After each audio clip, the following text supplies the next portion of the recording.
नमस्कार, मैं हूं कार्तिकेय शर्मा और टीवी9 भारतवर्ष में आपका स्वागत है। और आज हम बात करेंगे राहुल गांधी और आशुतोष वार्ष्णेय के बीच बातचीत, जिसमें कई सारे विद्यार्थियों ने और कई सारे प्रोफेसरों ने हिस्सा लिया था।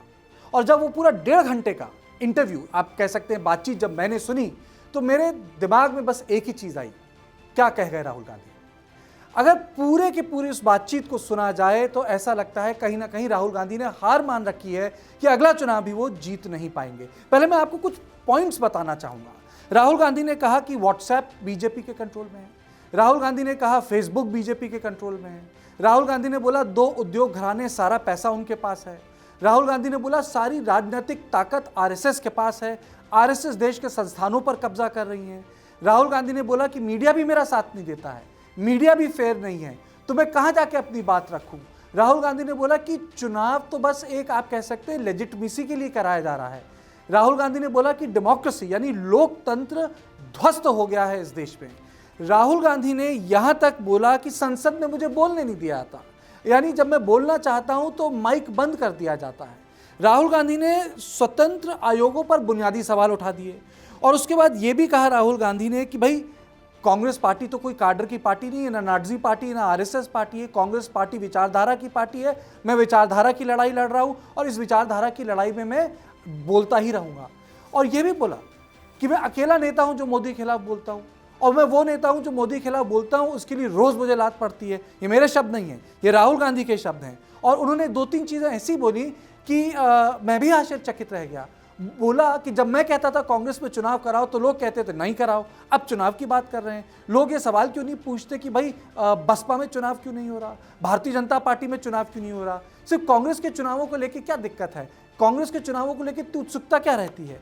और फिर ये भी बोले मैं किसी का बेटा हूं तो क्या मैं बोलना बंद कर दूं। ये प्रश्न उन पे वंशवाद पे हुआ था और ये पूछा गया था। और उसके साथ साथ राहुल ने बोला कि मुझे सच्चे और निष्पक्ष मीडिया की जरूरत है। तो मैंने जब ये पूरा का पूरा इंटरव्यू सुना, उसके साथ बाकी तमाम बातें बोली। उन्होंने कहा कि आरएसएस और मिस्र के मुस्लिम ब्रदरहुड की उन्होंने तुलना कर दी। मुस्लिम ब्रदरहुड इजिप्ट में एक टेररिस्ट ऑर्गेनाइजेशन माना था, पूरी दुनिया में टेररिस्ट ऑर्गेनाइजेशन माना जाता है। अल जवाहिरी जो अलकायदा में ओसामा बिन लादेन का दाहिना हाथ था, वो मुस्लिम ब्रदरहुड का प्रोडक्ट आप कह सकते हैं वो था। और उन्होंने कह दिया कि भाई गद्दाफी और सद्दाम हुसैन भी चुनाव लड़ते थे। यानी उन्होंने मान लिया कि देश में लोकतंत्र काम नहीं कर रहा है। तो मुझे कुछ चीज़ें बड़ी अटपटी लगी। क्या ये देश रशिया जैसा है कि जहां नवाल्नी जेल में चले जाते हैं और उनको मदद के लिए जर्मनी और फ्रांस से ज़रूरत पड़ती है? ऐसा तो नहीं है। या हर जगह चुनाव हो रहे हैं। पंजाब में कांग्रेस पार्टी जीती है, मध्य प्रदेश का चुनाव कांग्रेस पार्टी जीती थी, गिर गई सरकार। राजस्थान में कांग्रेस पार्टी थी, है अभी भी। पौंडीचेरी में कांग्रेस पार्टी की सरकार थी। तो ऐसा नहीं कि कांग्रेस पार्टी जीती नहीं। कर्नाटक में मिलकर सरकार चलाई, महाराष्ट्र में मिलकर सरकार चल रही है। 2015 में मिलकर बिहार में चुनाव जीत गए थे। तो ये मुझे बड़ी अजीब बात लगी कि राहुल गांधी एक निराशावादी लीडर की तरह निकल के आए। उन्होंने ये मान लिया है कि अब चुनाव जीतने के लिए, जिसे कहते हैं फेयर सर्कमस्टांसेस, वो उनके पास नहीं है। तो मुझे कभी बड़ा अजीब सा लगता है कि किस तरह के विपक्ष के नेता होंगे जो पहले से ही हार मान चुके हैं, जो पहले से ही ये कह रहे हैं कि चीज़ें उनके अनुरूप नहीं हैं। और उससे मुझे एक चीज़ और याद आती है, जब ये कांग्रेस पार्टी में वाइस प्रेसिडेंट बने थे तो राहुल गांधी कहते थे कि मेरे हिसाब से चीज़ होनी चाहिए। उनकी लड़ाई सीनियर लीडरशिप से होती रही। तो उनके करियर में मुझे बस एक चीज़ समझ में नहीं आती कि उनको हमेशा एक चीज़ कहने को मिलती है कि ये होता तो मैं ये करता, यानी सीनियर लीडरशिप अगर मुझे ये करने देती तो मैं ये करता। लेकिन पॉलिटिक्स में ऐसा नहीं होता है। आप ये कभी नहीं कह सकते अगर ऐसी चीज़ हो मेरे सामने तो मैं चुनाव जीत जाऊंगा। तो ये जो पूरा का पूरा जो उनका 1.5 घंटे का कॉन्वर्सेशन, जो बातचीत हुई है, उससे एक निराश और हताश नेता सामने आया है। उसने विकल्प नहीं दिया कि कांग्रेस क्यों आनी चाहिए, कांग्रेस इसलिए आनी चाहिए, कांग्रेस की नीतियां इसलिए होंगी।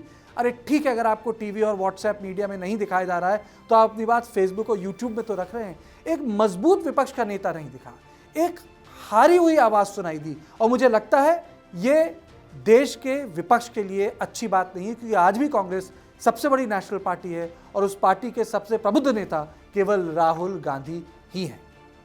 तो देश और दुनिया की बाकी खबरों के लिए देखते रहिए टीवी9 भारतवर्ष।